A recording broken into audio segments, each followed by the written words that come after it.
2-3 দিন ধইরা চাঁদপুরে ভাই প্রচুর ঠান্ডা পড়ছে। একবার আমি কম্বলের নিচে ঢুকতে পারলে হইছে কেউ আমারে বাইর করতে পারে না।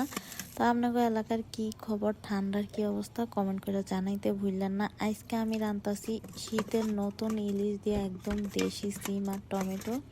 তো প্রথমে আমি হলুদ, মরিচ, লবণ, ধনিয়া গুঁড়া, জিরা গুঁড়া দিয়া মশলাটা ভালোভাবে কষায় নিলাম। হালকা পানি দিয়ে দিছি, নাইলে মশলাটা পুইরা যাইতো। তারপর আমি দিয়ে দিলাম এই যে দেশি সিম।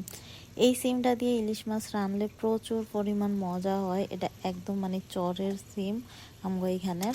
তারপরে দিয়ে দিছি টমেটো। সিমটা একটু ভালোভাবে কষায় নিমো, নাইলে একটা ভাবসা গন্ধ থাইকা যায়। এদিকে আমি ঢাকনা দিয়ে ঢাইকা সিমটা একদম কষায় নিছি। আর এগুলো সিদ্ধ হইতে বেশি সময় লাগে না, যেহেতু নতুন সিম আর দেশি সিম, এই কারণে। তারপর কষানোর পর আমি দিয়ে দিলাম ইলিশ মাছটা। ইলিশ মাছটাও হালকা করে কষায় তারপর ঝোলের পানি দিয়ে দিব। যেটা প্রায় ইলিশ মাছ তো রাঁধতে বেশি সময় লাগে না। দেখেন ঝোলের পানি দিয়ে দিছি আর লাস্টে ধনিয়া পাতা দিয়ে নামায় নিছি।